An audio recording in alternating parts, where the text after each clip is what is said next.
So here on Strava, Corkscrew Road, fastest times ever recorded. If it didn't fucking happen on Strava, it didn't fucking happen.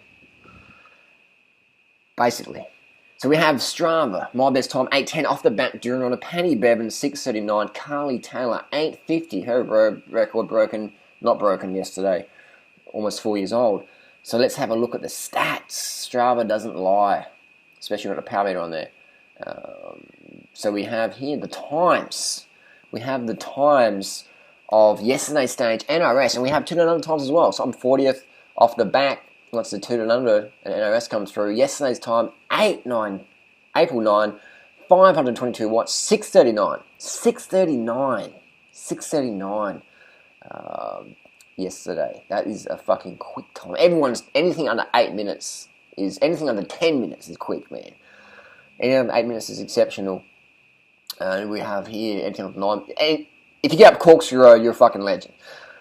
So I'm just comparing this video here. Stats ideas is that NRS faster than 2 and under, and Strava data says yes. The watts, 522 watts. 522 watts is over 7 watts per kilo. I'm assuming that rider's around 70, low 70s. That's got to be over 7 watts per kilo.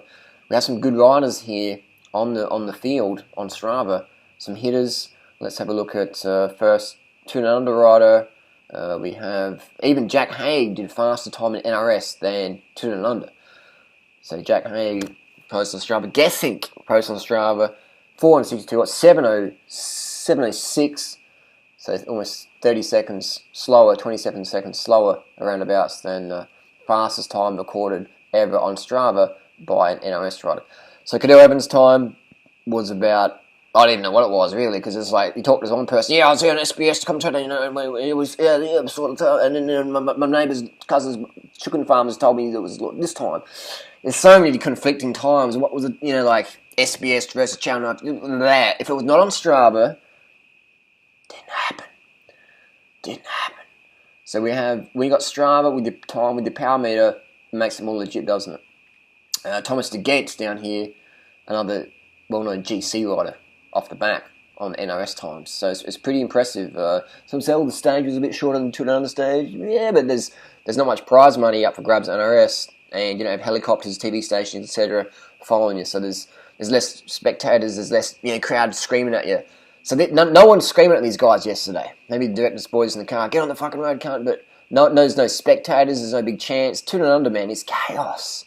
So NRS definitely deserves some more publicity. Especially the Corkscrew stage. I mean, I didn't even know about it until that morning, or the evening before, whatever, and then I didn't even know the girls were coming up.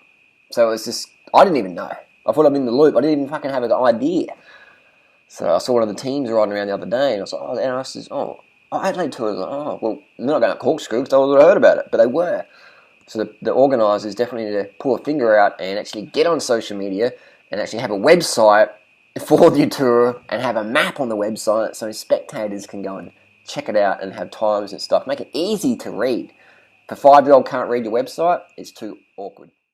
Okay, so I was out with the camera yesterday filming, cops coming for me and thought they were going to come for me. Yeah, Mr. Johnstone, you did talked about diets on Instagram and you showed your opinion about a fad diet. You're going to prison, buddy. And so we had the cops, police escort in front of the race. Here we go. First rider on the bends, Corkscrew, spinning, cruising up there. And I won't mention any names, so I don't want to leave anyone out or make an error. But I'm going to rewind it in a second and look at different techniques. There's a rider in there with some good posture, some good technique.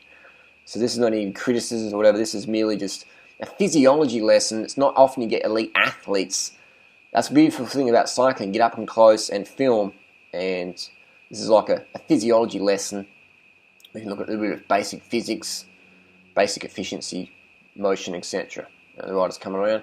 So they got splintered up on the Corkscrew. Splintered up. I think got splintered a bit on Checkers Hill as well. Would have been great to have the girls on camera as well. I wish the race organisers would pull this event more publicised. Even the local riders, even on the local cycling forum, the people, is there a race in the weekend? Like, where do we go? Where do we go? I didn't even know. So it was maybe 4 of us on the Corkscrew. It's a great climb, man. 2 and under, we get fucking 500,000 on this climb. Why can't we have more if the organisers actually got behind the event and made it public versus Secret Squirrel Race? So we have some riders here. We'll get to the rewind in a second. I'll show the front groups. These are all the front groups. Hey, Jerry. Hey. Hey.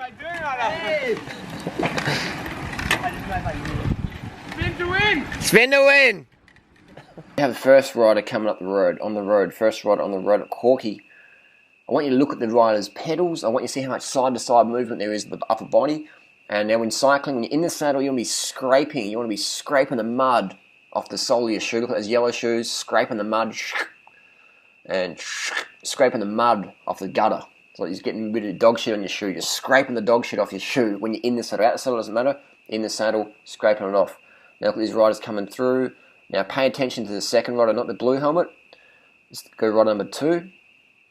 Number 2, here he is there. Watch him. Watch his upper body. And he's not really moving much at all. Just really stiff, efficient. There's different styles, but that's definitely a style to watch. He had the highest cadence out of all of them. But look at his upper body versus the other riders. Nothing's going on there. It's just all pure power. 522 watt average. Whoosh, up the climb. No wasted effort. You can get out the saddle and stuff like that. That's fine. I'm just saying that in the saddle, spinning, it's a mountain biker technique. I'm not sure if this rider's got a mountain bike background, but it's a mountain biker technique. In the saddle, spinning definitely is the way to go. So let's rewind that again, and I want you to look at the cadence this time. I'll put it on normal speed. Look at the cadence. And here we go. Look at the cadence. Cadence. All these front runners hit big cadence, high cadence, spinning, spinning, spinning. Now pay attention to second rider.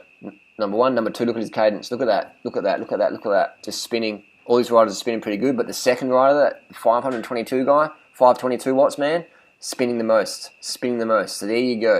You can grind up the fucking hills, or you can spin to fucking win.